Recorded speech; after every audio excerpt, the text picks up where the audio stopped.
Hello, I'm Naim Kasi and you're watching Young Explorers. Our today's topic is present progressive tense. At the end of the lesson, you'll be able to know when to use present progressive tense, how to form positive, negative, and interrogative sentences. Can this tense be used for future actions? So first of all, we will learn the uses of this tense. This tense is used to show an action that is in progress or continue at the moment of speaking, which means now. ये tense हम इस्तेमाल करते हैं किसी भी काम के लिए जो मौजूदा वक्त या अभी इसी वक्त जारी हो। जैसे I'm teaching English, she is washing clothes, the baby is playing with toys.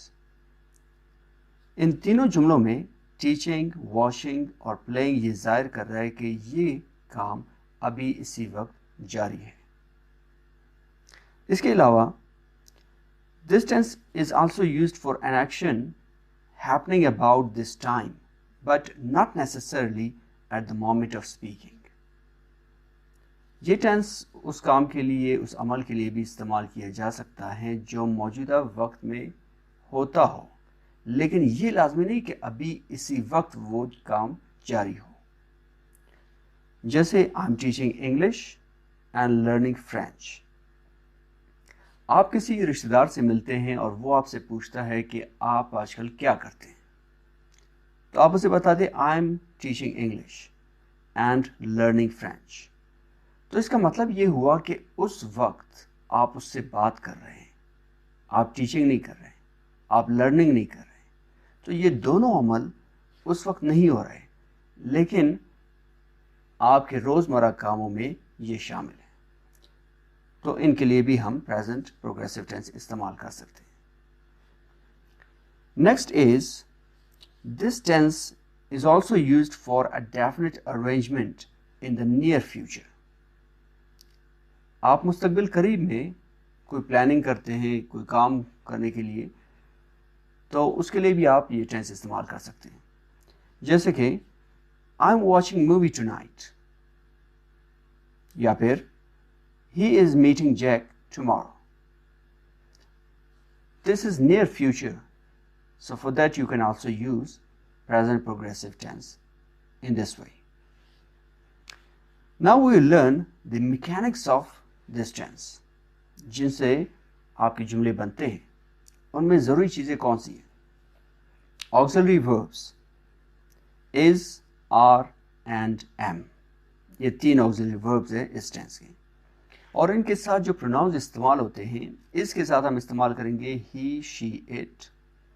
Are के साथ यू, वी, दे, और एम के साथ आई। फॉर्म ऑफ वर्ब जो इस्तेमाल होगा इसमें वो है प्रेजेंट पार्टिसिपल, जिसका मतलब है first form of verb with ING, जैसे कि गोइंग। अब हम आते हैं अफर्मेटिव या पॉजिटिव सेंटेंसेस की तरफ कि वो कैसे बनते हैं। आई एम टीचिंग इंग्लिश, सबसे पहले सब्जेक्ट, उसके बाद आपने देखना है कि आई के साथ क्या लगना है, कौन सा हेल्पिंग वर्ब या ऑक्सिलरी वर्ब है। एम प्रेजेंट पार्टिसिपल टीचिंग, और आखिर में ऑब्जेक्ट इंग्लिश। आप इस तरीके से भी बना सकते हैं।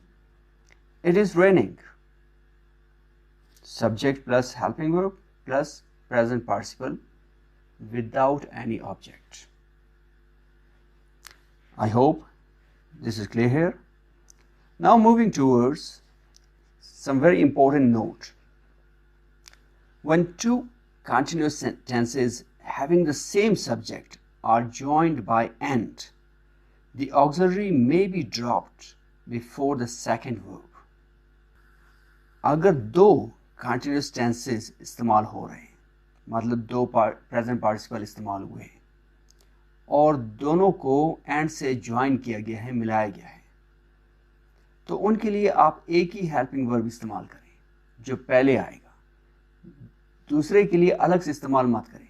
जैसे इस जुमले में she is knitting and listening to the radio, तो सब्जेक्ट के बाद आपने हेल्पिंग वर्ब इस्तेमाल किया, शी इज निटिंग, लेकिन लिसनिंग के लिए अलग से आप इस्तेमाल नहीं कर रहे हैं। तो ये एक बहुत ज़रूरी चीज़ है जो आपने याद रखनी है। Moving towards negative sentences, I am not teaching English shows negation, जिसमें हम इनकार करते हैं। So subject plus helping verb plus not, present participle and then object. Positive sentence जब आप बनाते हैं तो उसमें हेल्पिंग वर्ब के बाद नॉट लगा दो तो वो नेगेटिव बन जाएगा। आप इस तरीके से भी बना सकते हैं, it is not raining without object. बहुत ही आसान। फिर हम आते हैं इंट्रोगेटिव की तरफ, क्वेश्चंस, सवाल बनाते हैं।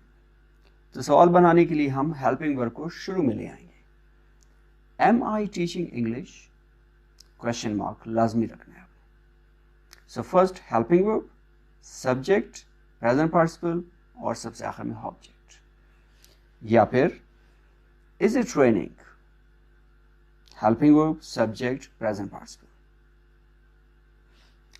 I hope it was clear. So do practice.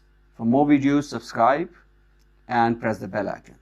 Thank you very much.